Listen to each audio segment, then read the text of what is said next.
Hello and welcome to Political Thinking, a conversation with, rather than an interrogation of, someone who shapes our political thinking about what has shaped theirs.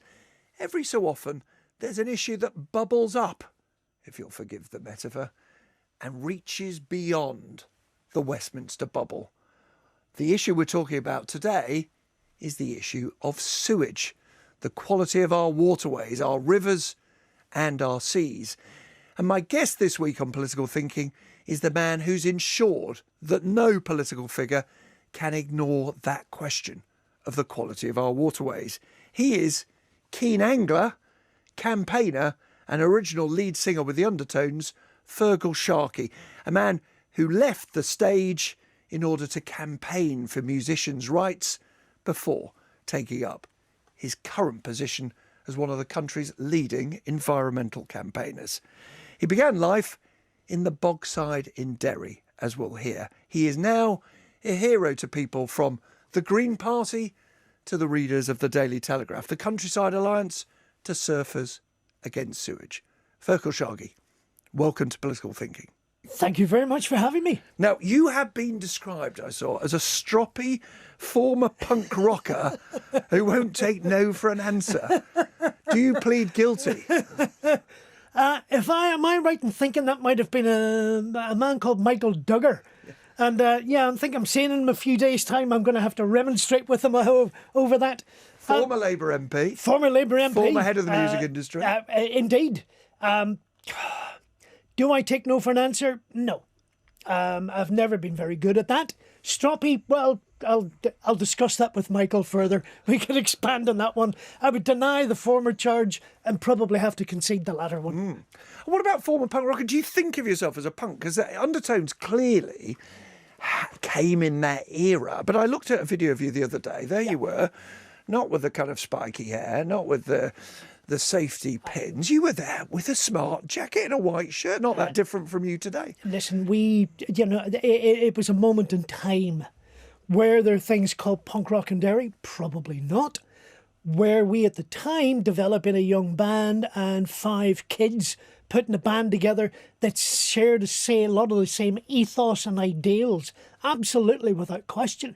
But we were very clear about it. We were just trying to make great 3-minute pop songs. What about the punk bit of it? Because, yeah, you said it was an era, but it was, if it was anything, it was anti-establishment. It was an ability to say there's something wrong with the way things are organised. Well, for me, it's not necessarily anti-establishment. It's anti-what's going on is not working. And for those of us that are old enough, bearing in mind the mid-1970s, if the United Kingdom was ever ripe for revolution, then it was the mid-1970s. Now, in Northern Ireland and in Derry, we had kind of a decade head start by that point for other reasons. But people here will remember mountains of rubbish being disposed of and collected and held in Leicester Square. There was 3-day working weeks. There was electricity supply being rationed. And I think it was just simply young people rebelling about what they were about to inherit and the state of the nation that they were be gifted by the adults and people in control at the time. Now, in 100 ways, we're a long way from that. But there was a poll recently showing that a vast number of people think things simply don't work in this country. And it seems to me, and we'll talk specifically about water in a second, that maybe that's what this has, forgive the pun, tapped into, a sense of things aren't good enough. Oh, I personally have no doubt about that at all. There's an enormous sense of rage and anger and frustration out there, right across the board. And it's not a party political broadcast, but we have created a nation. We're nurses who are having to sit and make a choice at night between whether or not the children get fed or the heating gets kept on. This is a G7 member state, one of the leading national countries on the planet, one of the most open market-based economies, and we've created that kind of situation. Well, as the saying goes, a plague of locusts on all of our houses for ever having allowed that to happen.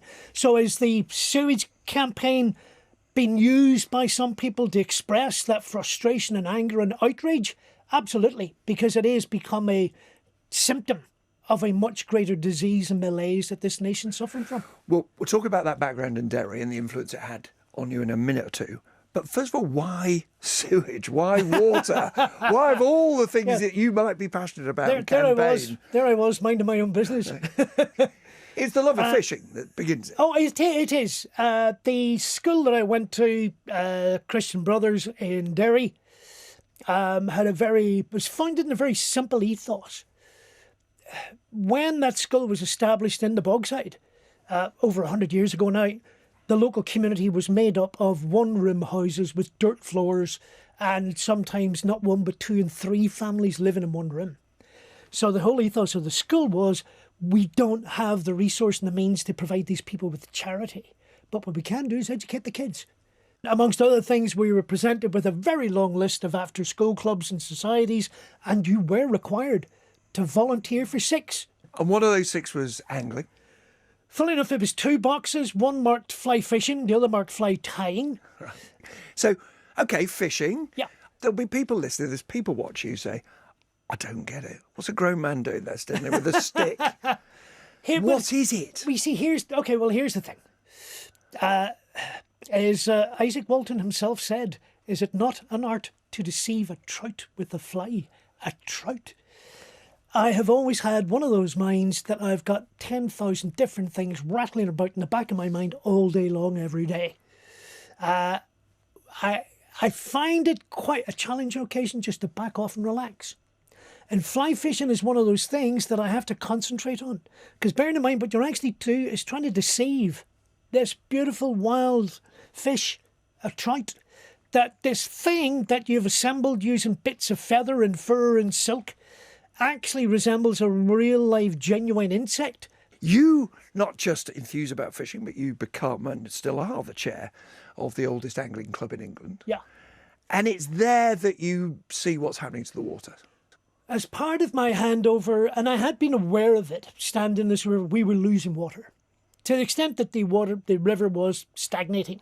Now we're talking about 2.5 miles of chalk stream in Hertfordshire. This is one of the rarest river systems on the planet, and we're treating it with that level of contempt. Now I went and, as part of the handover, had a number of conversations with the Environment Agency and rapidly became aware that this was an issue that people had known about for the better part of 15 years. They'd known what was causing it, they'd known what the solution was, but did little, if anything, to act upon it to such an extent that this river was dying. And you took legal action.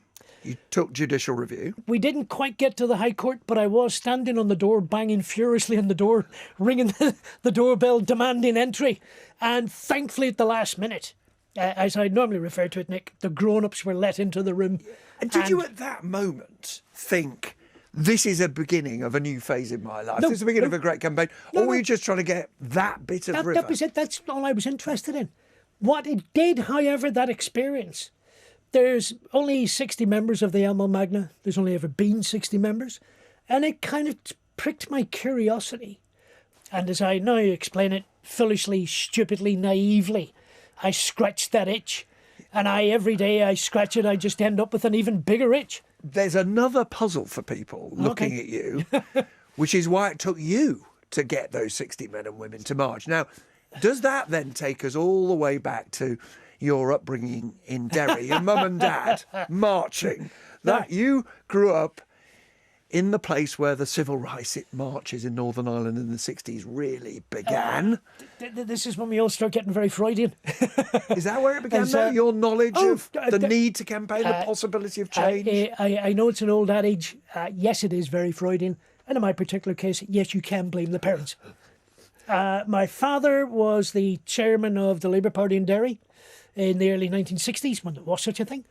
Branch secretary of his local union, the Electricians Union.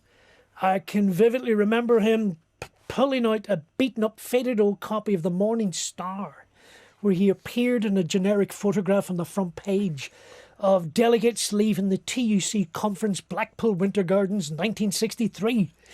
When my father passed away, there was a Irish Times ran an obituary and highlighted how he had spent a lot of the 50s trying to reach out, because clearly we were Catholics coming from Derry, trying to reach out to the Protestant working classes and Protestant workers on the basis that he was utterly convinced that the industrialists in Northern Ireland were using the axe and hatchet of sectarianism to divide the working classes and to exploit them. Crudely, he didn't think this was, in essence, a battle between religious groupings. Not at all.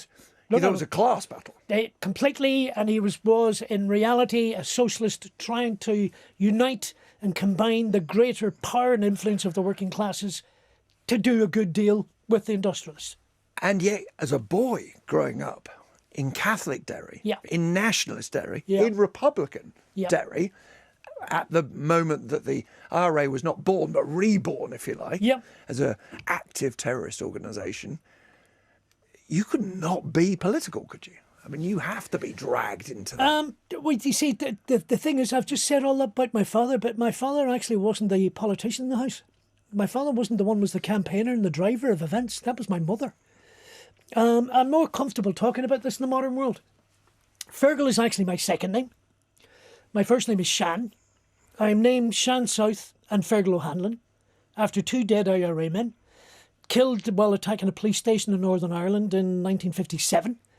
What might that tell you about my mum's politics?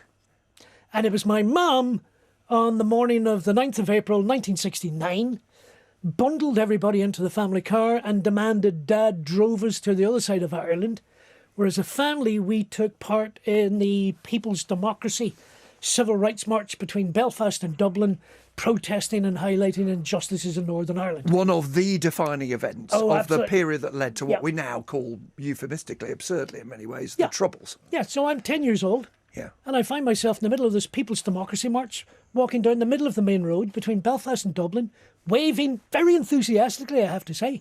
What I later would begin to discover was commonly referred to as an anarchist flag. But you're 10 years old. This is fantastic. It's a day out. You say you're comfortable talking now. So much has changed. We've Yeah. just marked, some have celebrated, not all, Yeah. the Good Friday Belfast Agreement. In those days, to admit you were named after an IRA man would lead to rage, hatred. Oh, listen, the truth is, in those days, you were very careful, and this applied to both communities. You would be very careful and very judicial about where you went at night after dark and which parts of town you were prepared to enter and which you were not and which you would avoid, because simply for that fact, you could end up in an awful lot of trouble. The kind of shorthand version at the time, in the 1960s and 70s, both ironically enough, highlighting the injustice of the place, you would be asked the simple question, what school did you go to? And that was your label. Well, as a teenager, that depended on whether or not you were about to be beaten up. But as an adult, it also dictated whether or not you were about to be offered that job you thought you were going to get. By that simple answer would dictate and tell and expose whether or not you were Catholic or Protestant. And whether you had a future or not. And whether or not you had a future. And at the time in Derry, I think it was about 60% of men in Derry were unemployed. And the vast majority of those, 99% of them, were Catholic. So you grow up with this injustice, Yeah. with this passionate and political family. Mm-hmm. What did they teach you, Mum and Dad, you said it was Freudian, about the politics you do now, in which, and we'll come to discuss this in the current context, you're 1 minute having an alliance with the Labour Party, the next time it's with the Duke of Wellington. You are forming cross-party, cross-your alliances. It goes back to my father. Some people might say that he was being brilliantly insightful, some possibly saying foolish, trying to reach out to the Protestant working classes and go, all of us as a class are being exploited by industrialists and we need to cut out this sectarianism and the things that divide us, because as a group we will be better, stronger and bigger and more capable of dictating and controlling the future for the working classes in Northern Ireland. But did they also make you believe that change was possible? Because plenty of people growing up in that sort of politics, that sort of disadvantage, might just think, forget it. Life is never going to work for me. Well, it instilled in me two things. And again, my mother was the driver in all of this. It became almost a demand of us. Well, I think three things. One, if you saw a social injustice, you had an obligation to confront it and deal with it. Secondly, I was brought up in a world where I sat in a kitchen where the housewife, the plumber, the electrician, the unemployed, the school teacher, debated and discussed and planned civil disobedience and rebellion. And I watched firsthand as a 12-year-old the school teacher, the housewife, the bricklayer, the electrician, the unemployed bring down the national government in Northern Ireland, or play quite a substantial part in bringing about the destruction of the government in Northern Ireland. So the house I grew up in, anything was possible. And the third was possibly the most biggest element of all. I was entitled to have an opinion, and I could have pretty much any opinion I wanted, but I needed to be intellectually to justify it. Now, you were clear that in a way this is a conversation you can now have because people have moved on. On this podcast, I've spoken to most of the leaders of politics in Northern Ireland in recent years, and all of them deeply, deeply scarred. Yes. Either actually blown up, shot, all their relatives were. It forms a part of who they were. I think people listening to you who don't know your story may nevertheless be surprised because they remember the Undertones as a non-political band, a band who really didn't sing about that. He sang about girls and life and happiness. Listen, absolutely, and I'm not trying to over-dramatise this. If you went into the centre, well, you didn't have to go into the centre of town. Frequently, I couldn't even walk out my front door without, within minutes, finding myself spread-eagled on my fingertips with my legs being kicked back, being searched and questioned and everything else. But by the way, that was not some injustice being perpetrated on me as an individual. If you were a male teenager living in Derry, frequent the places I did, the Bogside, the Cregan, that was just the fact of life. There was only one moment that I can see in which the Undertones did embrace, might not be the right word, but reflect politics. You were on Top of the Pops the night Bobby Sands, somebody has done their research, the hunger striker, died. I mean, for those of us of a certain age, and particularly for those of you from Northern Ireland, this was an extraordinarily profound moment. An IRA man in prison who starves himself to death to make a political point. Margaret Thatcher's government in a rage about it. Impotent, though, because you always are in the case of a hunger strike. And plenty of people who are not supporters of terrorism or violence or the IRA who had some sympathy for what Santa did. Well, listen, the truth is, yes, to the original question, people in Derry, and particularly young men, lived and breathed that all day, every day. So when we were kind of playing in the Casbah, little local pub that gave us a residency, the last thing the 40 or 50 people, our peers, 17, 18, 19 years old, the last thing they needed on a Friday night was us lecturing them about politics and injustice. Outside the Casbah, there was a British Army checkpoint, so all they had to do was step out the door. But when it came to that particular event, here is a man, a citizen of the United Kingdom, that has just starved himself to death and been overseen, and that situation created and driven by the state that allowed that to happen. Well, at that point, you've broken everybody's resolve, and now everybody has to stand up. And if that meant wearing black armbands on Top of the Pops, well, so be it. And it's going to happen. A tune I know well, but I had no idea was to do with hunger strikes, had a message. Yes, and that's basically then people it came up on the Once Upon a Lifetime in Northern Ireland. Clearly it covered Bloody Sunday. And yes, the story was told there, and it was true because I was on the ground at the time.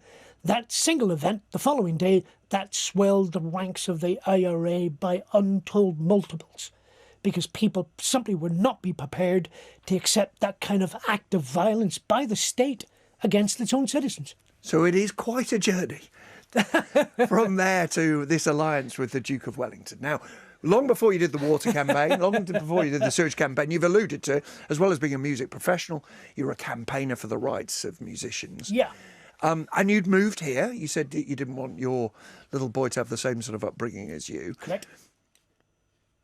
How easy was it for you, though, to operate in the British establishment? Because that's what you had to do to deliver a change in the music industry now in water, with the sort of background and with the sort of values you've been brought up with. Oh, no, you see, because that's, I hopefully have highlighted here. Yes, some of those values were about being very focused on what you want to achieve, being very clear intellectually on how you can go and achieve it, being incredibly empathetic to the people that you're talking to and understanding their point of view and their challenges and their objectives and trying to explore and find that commonality in that middle ground, being able to express it, narrate it, and ultimately being able to create that kind of argument where people will see the justification and the right behind the point you're trying to make and be prepared to follow up and commit themselves to achieving the same goal.